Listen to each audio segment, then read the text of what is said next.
What's up, Carfires? My name is Nara Samurai, and I am back. I know. Where have the videos been? Where's Way of the Card Fighter? We'll get there. But I will be returning, getting videos out mostly every week, maybe 2 a week. Let's see what we can do. But for today's video, we are going to be focusing on my team, Team Eclipse, actually getting 2 of their members into Top Cut, one being Logan Johnson getting first place with Mega Colony, and Jaren Maxfield getting into top 16 with Jewel Knights. Today we're going to be focusing on Jaren's deck because he's only been playing for 4 months, and I can't believe he made it in top 16 in a 70-person premium event. That is crazy. And then in our next video, we'll be focusing on Logan. But I don't want to hold up Jaren too much. So Jaren.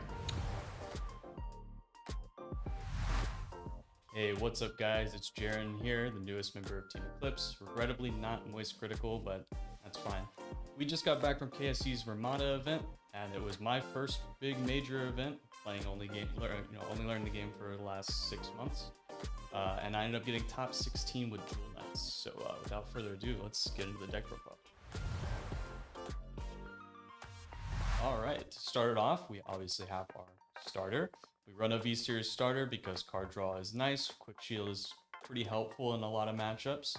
Other than that, there's really not much to say about it. So moving on, we're going to start with our grade 3s.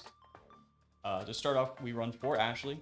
She's our main play extender, and if we're going first, a really good write-up target. Honestly, my preferable write-up target. Her skill is simply in a battle, she can Soul Blast 2, call a card from a deck, and if she's on Vanguard, she calls 2 instead. So really good extender.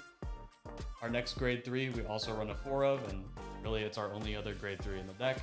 And I kind of got a trigger is Salem. Her skill is pretty much the main kill skill of the deck. It is at the end of battle. As long as your opponent is grade 3, you can counterblast 1, call any number of Jewel Knights from your hand to occupied rearguard circles. And if you called 3 or more, Soul Blast 4, restand. She also has the ability when a unit is placed on top of her to counterblast 1 and give it plus 10 cannon drive. That's really important when we get to our Crystal Luster turns, but we'll get to that when we get to Crystal Luster. So moving on, we're going to start with our grade 2s. This is probably my favorite grade 2 in the deck, and that's Lele. We run 4 of her as well. Jewel Knights package is a lot of 4-ups. Her skill is simple. She's a recycler. She gives herself plus 5, so she hits really annoying numbers for your opponent to block. And she also has the bonus skill of when you call on top of her, she gives the unit plus 10k. So really good beat stick, really good with your combos. Our next grade 2, of course, is Sybil. Run her as a 4-of. She helps kind of filter out our hand. She gives us, build up our soul while we're doing it. And when you call on top of her, you get to check the top 3 and call a grade 2. So can be an extender. It's a little RNG, but honestly, with the amount of Jewel Knights that we have in the deck, it's pretty consistent. Our next grade 2, of course, is Jewel Knight Sword Me. It helps us get the grade 1s that we need when we need them, although it is a counterblast, so it kind of makes the turn a little bit expensive. But with that, it can be a play extender as well. So really, it's just a nice piece to have and pretty much never bad to see. So moving from there, we're going to start with our grade 1s. This next card is my personal favorite card in the deck, and that is Eunice. The reason this being my favorite is just the amount of utility that it brings to the deck. Its skill is at the end of battle that it boosted. You get to recycle one of your normal units, soul charge 1, which is very important, and you also have the option of bouncing it to hand. It being an option is a really nice effect that helps you grade 2 game, or if you want to leave it on the field for its call over effect, which is even more utility. When it's called over, if there's a unit in the same column, you get to retire. So you get to kind of control their board a little bit, target something out. And even then, if there's no target, you get to draw a card. So no matter what, you get value out of this. Our next grade 1 is Morbidus. For the most part, she's card draw. She helps us plus hand. She does have a first skill, though you're not going to use it too often typically. It's a counterblast 1 to soul charge 1, and you get to give 5Ks. So really not a skill you want to see yourself having to use, but if you need the soul, it's there, and the 5k does help you get some annoying numbers. And last, well, not last, we have a tech slot here, which right now is Laurel Knight Sisyphus. I have this in for the Ramada event, mainly because I thought I was going to be seeing a lot of the Order Bugs matchup. And in that matchup, we really want to see Salem. So if you don't see Salem, this is an extra chance at seeing Salem. Other than that, you could run the Cray Elemental Poker to help with Chaos matchup. Whatever you see fit, this is just an extra slot to kind of flex in the deck a little bit. The only downside to this card is it's not a Jewel Knight name, so that's something to keep in mind. And finally, for the main deck normal units, we do run 4 of Pristine. Currently, I have a Proxy in here. I did borrow one for the event because we really want to run 4. This card needs to be in the deck. You don't typically want to see it in hand unless you want to ride it to damage deny, but that is, all matchup dependent.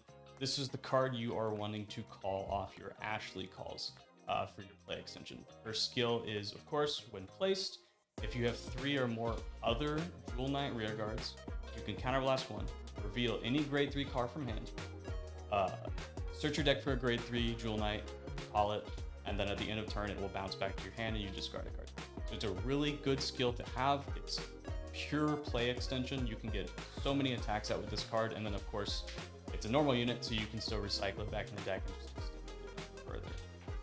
So moving on to our trigger lineup, of course we run our Keter over trigger with how much we can extend, how much we can call units from deck or from hand to build a new board. The drive checks that you get on your rear guards when you hit this offensively let you build just a massive hand and really push that advantage, on top of it basically being a guaranteed hit if they didn't PG. So of course we run that. Next up, obviously we do run our 4 stride crits. There's not many decks in premium that aren't going to run 4 stride crits. So of course we run those. Crits are just nice in the deck in general, and this gives us free stride fodder, so why not, right? Next in line, we do run 3 of the Jewel Knight crit.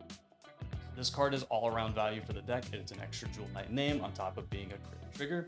The only downside is it's a 10k shield, but honestly, we can work with that. It's fine.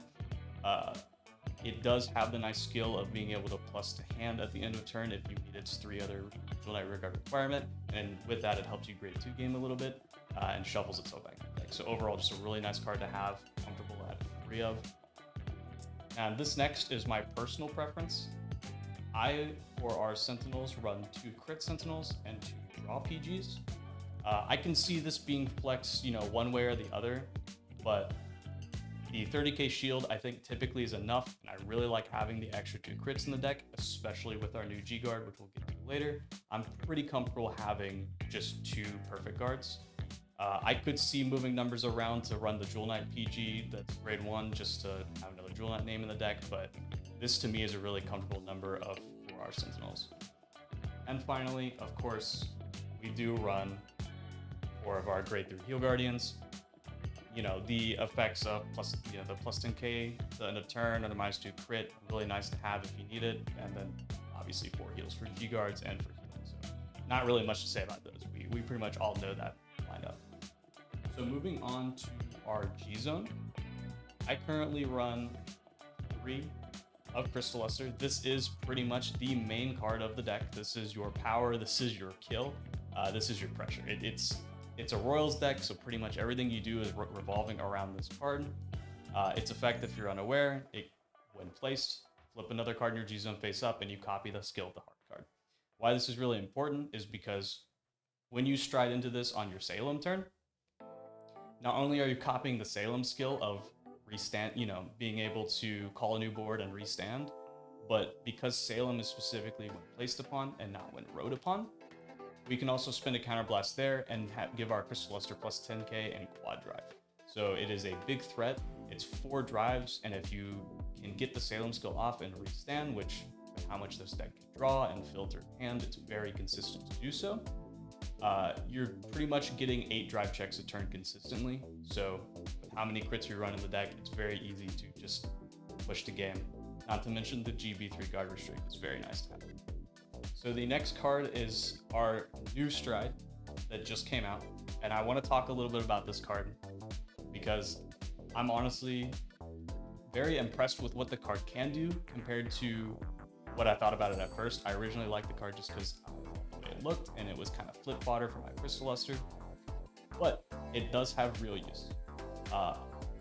effectively, this card is kind of like a budget Salem skill. Its skill reads, when it attacks, counterblast 1, flip the card from your G-zone face up, and you draw as many cards as you have for rear guard. So if you have 3, you'll draw 3 cards, and then you'll call that many cards. You don't have to call the cards you drew, just you have to call that many cards. And once you've done so, if you have 5 rear guards after the fact, you gain a 4, which it's fine. It's not super impressive, and it does happen before the drive checks, so you do kind of want to make sure you have most of the cards in hand that you would want to call before using this.